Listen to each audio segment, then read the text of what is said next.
Mariya ejo nta muntu ageza nta muntu numva wageza uretse umugore wa muganga nawe kandi yaje mu gitondo uri mu muganda nta wundi waje hangiye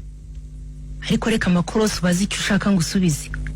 umuntu ava mu rugendo aho kwicara ngo aruhuke ngo baze abantu ko bamerewe agahita atangira kwiyenza nta muriro wako udacanwa yego ngo impamvu ingana ururo ariko si urwo ruro rwo ruriye umugabo waraje haninde nicyo nkubaza nta kindi gusa iyo uhita ubibaza mbere hose ibyo ni ibibazo by'ikinyarwanda ushobora guca hirya nkanyura hino tugahurira aho tugiye ngira ngo wabaje imitima niwe wabaje n'ururimi byose yagiye abinyuranya rero ururimi n'umutima byawe n'ibituze nta mugabo warayagezaho ntukabeshya amatwi amaso akureba ari wowe niyisanzuye yuzuye ivu ry'itabi se uvuga ukuri ninde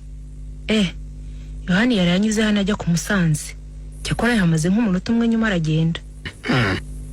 cyakora mbeshya nkawe nabishakira diporome yohani koze neza ko atamwitabira yabyize ejo ngiye reka nemere ko yabyize umunota umwe se yamupakiye itabi umugabo waje hano gacanyi niba kana undi wahaje haveba nka yamfise yihisha mu ruhira ngo hishe umwotsi nziri mu kwaka ariko kuki unkekera ingeso nk'izo ejo mbere yo kugenda iriya vu ntiwarisize ukurireba kuriya umva da niba se mbara kabiri udakubuye urumva byatari amakosa nk'ayandi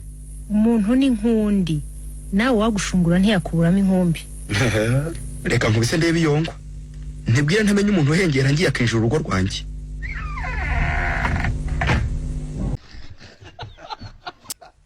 nyamara ushatse wacisha make baninya kuyumye n'imbwa y'umunyarwanda ugize ngo ukinyira gatini nyiragapyisi